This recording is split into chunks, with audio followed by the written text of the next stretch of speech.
नमस्कार, मी राधा स्वागत करते तुमचं राधास मॅजिक किचन या आपल्या यूट्यूब चॅनेलवर।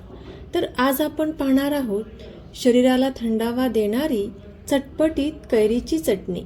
आजपर्यंत तुम्ही अशी कैरीची चटणी कधीच केली नसेल। फक्त 5 मिनिटांमध्ये तयार होणारी ही कैरीची चटणी कशी बनवायची, चला तर मग आजच्या रेसिपीला आपण सुरुवात करूया। तर सर्वात अगोदर इथे मी एक मीडियम साईजची कैरी स्वच्छ पाण्याने चांगली धुवून घेतलेली आहे। आता कैरी चांगली धुवून घेतल्यानंतर कैरीवरची साल आपल्याला या पद्धतीने काढून घ्यायची आहे।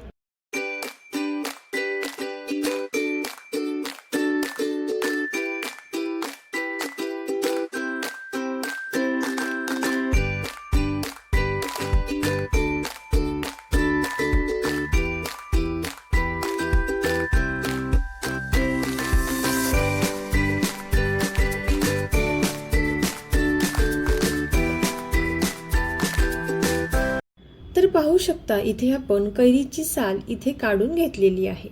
यानंतर इथे आपण ही कैरी चिरून घेणार आहोत। अगदी खूप बारीकही नाही किंवा अगदी खूप मोठेही नाही, या पद्धतीने इथे आपल्याला कैरीचे काप हे करून घ्यायचे आहेत। तोपर्यंत जर तुम्ही आपल्या चॅनलवरती नवीन आला असाल तर नक्कीच आपल्या चॅनलला सबस्क्राईब करा आणि सबस्क्राईबच्या पुढचे बेल आयकॉनचे बटन दाबा, जेणेकरून इथून पुढच्या छान छान रेसिपीज सर्वात अगोदर तुम्हाला पाहायला भेटतील। आता इथे आपण याच प्रकारे हे कैरीचे काप करून घेतलेले आहेत। कैरी कट केल्यानंतर इथे आपल्याला एका कप मध्ये किंवा एका वाटीमध्ये आपल्याला ही भरून घ्यायची आहे। 1 कप इतकी इथे आपण ही कैरीचे काप घेतलेले आहेत। आता यासाठी इथे आपल्याला एक मीडियम साईजचा कांदा वापरायचा आहे। आता इथे कांदा देखील आपल्याला चिरताना अगदी खूप बारीकही नाही किंवा अगदी खूप मोठाही नाही, या पद्धतीने चिरून घ्यायचा आहे।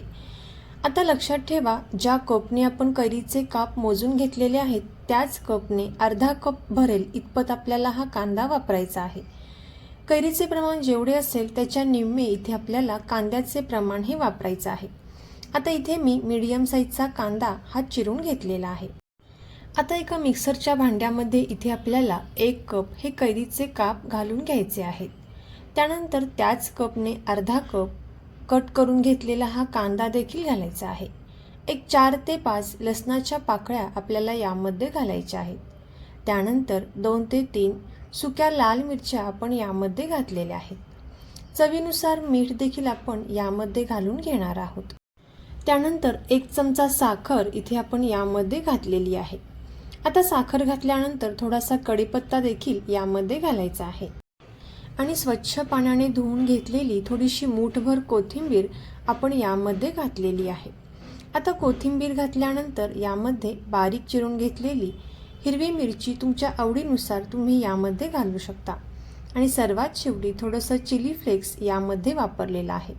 आता पाण्याचा वापर अजिबात न करता इथे आपण हे मिक्सरला बारीक करून घ्यायचं आहे। हे मिक्सरला बारीक करत असताना इथे आपल्याला पल्स मोडवर फिरवायचं आहे।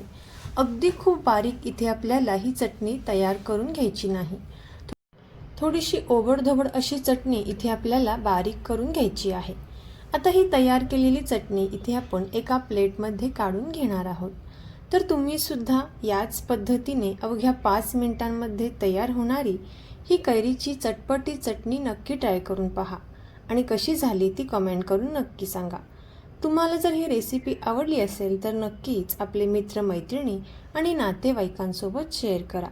चॅनलवरती नवीन आला असाल तर नक्कीच चॅनलला सबस्क्राईब करा आणि सबस्क्राईबच्या पुढचे बेल आयकॉनचे बटन दाबा, जेणेकरून इथून पुढच्या छान छान रेसिपीज तुम्हाला पाहायला भेटतील। थँक्यू।